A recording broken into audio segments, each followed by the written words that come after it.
So I just got home from my second shot and I decided to shower, and so far feeling okay. Sore arm, starting to get a little bit achy. It's been 4 hours. So we'll see. I'm checking a couple times over the weekend, and who knows?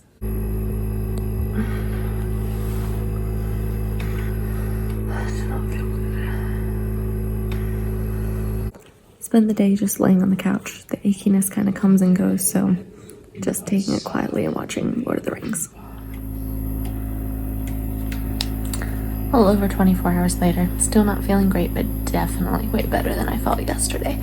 Spent the entire day on the couch watching movies and a little bit achy now. I'm headed to bed. It's about 10:30, and I will see how I feel tomorrow. My oxygen's been pretty low today, but that's kind of typical when I'm just fighting something.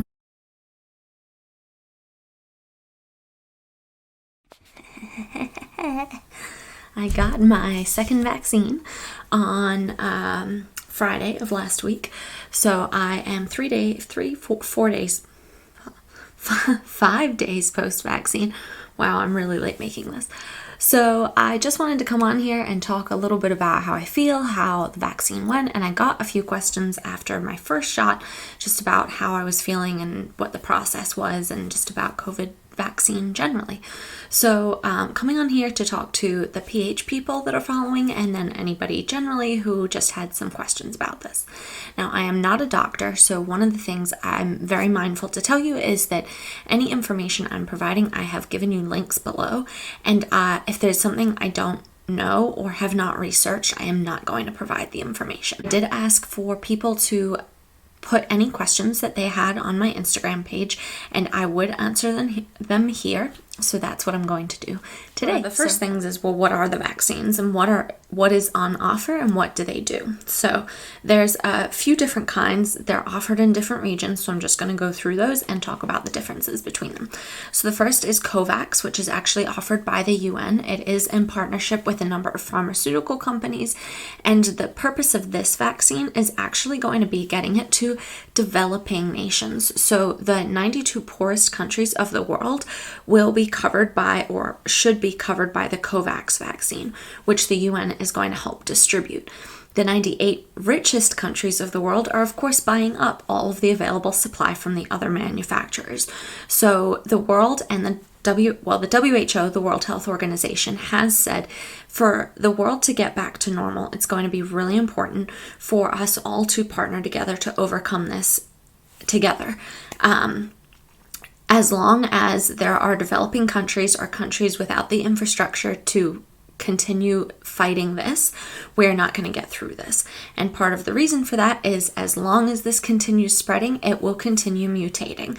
So it makes it very hard to travel, and it can be continuously deadly or more deadly than the current strains we're seeing. So that's COVAX. Then there are two US vaccines that use what's called mRNA, and we'll talk about that a little bit later, but those are Moderna and Pfizer. They came out in January, so they're actually being pretty widespread use in the US at the moment. The one thing with this vaccine is they have to be stored at sub-zero temperatures. I think it's like -20 degrees or -40 degrees, somewhere around there. And that makes it obviously very difficult to transport and hard to get out to rural areas of the US. So just the other day, on February 28th, 27th, Saturday, J&J, Johnson & Johnson, through their company Janssen Pharmaceuticals, requested FDA emergency use approval for its one-shot vaccine. One of the big things with this vaccine is it not only does it only take one vaccine, but it does not need to be stored at sub-zero temperatures. So this is really hopeful for any home care patients or anybody in rural counties that are not going to be able to get the same sub-zero refrigeration units. Then there's two in China, one through a company called Sinovac and one through a company called Sinopharm. In Russia, they've got the Sputnik V vaccine. In the UK, they had the Oxford AstraZeneca partnership vaccine. This is being used at the moment, and they're also seeking approval for one called Novavax, which is actually by a US company, but it has been UK tested. So those are currently all the vaccines available, but there are multiple companies that are seeking approval for their vaccines or who are going through final testing for their vaccines. Okay, so that was a ton of information. So there's two kinds of vaccines. The one is the mRNA vaccine, and another is called the vector platform vaccine. So the mRNA vaccine is kind of like giving you the test instructions or the answers to the test before test day and saying this is what is going to be exactly on your test. You're going to take this, your body's going to learn from it, and in 3 to 4 weeks, you're going to come back. We're going to give you a second vaccine, and that is going to be your test. You have to remember the answers that we gave you, and we're making sure that you know what to do with this. It's partly why people feel worse on the second vaccine than the first vaccine, because it's your body having an immune response. For the attenuated virus or vector platform vaccines, these ones are one-shot vaccines, and that's basically an open book test. It is providing your body the vaccine, the test, on the same day as it's also going through what you know. All right, so to jump into the questions that I got from Instagram, so one of them was, how can I find out about the vaccines? Well, it's a great question, and I think the CDC and the WHO are fantastic resources to use. If you are in the UK, you can also look on the NHS or NIH, I think it's called, your National Institute of Health. So the CDC is the US version of that. It's the Centers for Disease Control, and that's who's been working on the vaccine in the US. And then the WHO is the World Health Organization. So they're kind of the overarching principle of all of this, and they're looking at all of the information in all the countries and how we're all responding to this virus. Second question, if you get the vaccine, can you still get COVID? If so, then what's the point of the vax? Yes, you can still get COVID. Like other vaccines, you are still able to get the virus. However, early testing has shown that you seem to be at less of a risk of actually transmitting the virus, so getting it or giving it to other people, and that's why we're seeing the numbers decrease, but you can still get the virus. The reason for the vaccine is because you want your body to be able to create the correct immune response.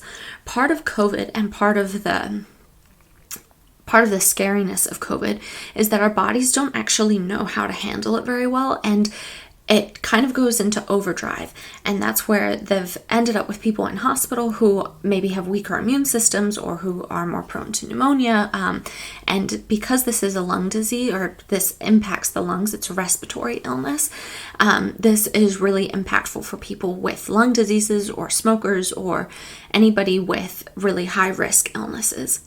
So it is really important to still get the vaccine and give yourself the best available opportunity, or the best opportunity to try and fight this. If you get it. Hopefully none of us do. Okay, how did the vax impact your pH? So I just played a video at the beginning of all of this of kind of my weekend and how I look. When I'm sick, my oxygen saturations do drop. Generally, they're in the high 60s or the low 70s because my body is fighting something.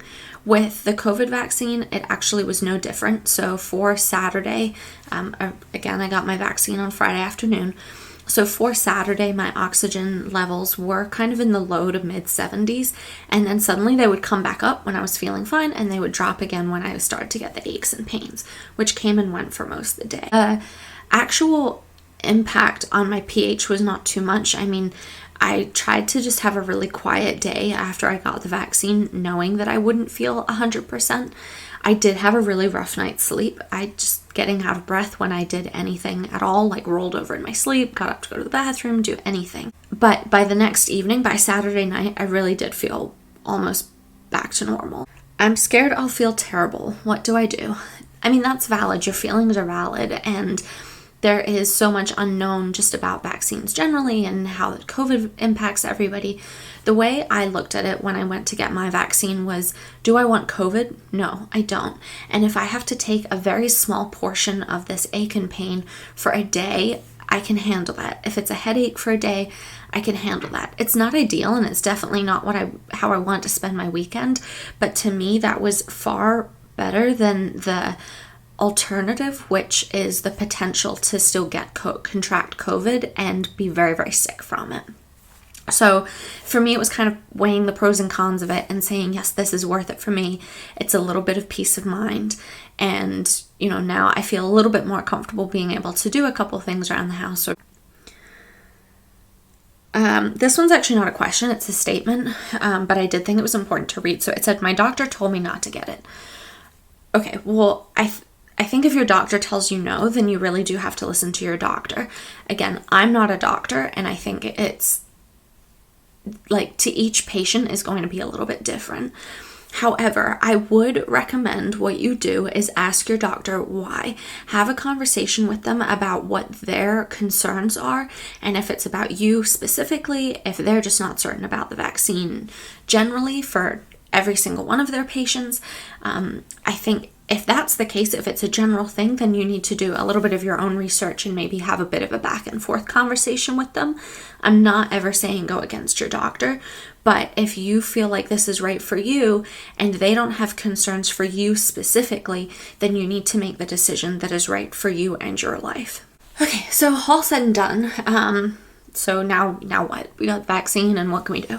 Well, I actually found a really great article on it, which I have linked below. It was in The Atlantic, and it said, you got the vaccine, what can you do now? Well, the most important thing to take out of this was there's no one-size-fits-all answer. There has not been a one-size-fits-all answer for the entire past year before we even got this vaccine. You have to sort of analyze how you feel at your own safety, but also who you're going to be around. It is not just the fact that you got the vaccine, but if you're going to go spend time with people who are either elderly, high risk themselves, or who have not been vaccinated and have potentially being exposed somewhere, then I think it's important to just still know your risk. We still are encouraging, everybody is still encouraging washing hands, wearing a mask, social distancing. That obviously varies a little country to country depending how your countries are handling this virus. So definitely keep up to date with as much state and national information as you possibly can. And I can't provide all the links to all the countries in the world, but again, a great way to go is through your national healthcare system. Keep your group small, think less about your own vaccination and the vaccination of the people that you're around instead. And I think that's the best outcome for all of us. And hopefully by, summer, we're really starting to turn a page here. Summer in the Northern Hemisphere, winter in the Southern Hemisphere, if you happen to be there. I am looking forward to us all getting back to normal again. So I look forward to talking to you all again next week. Bye for now.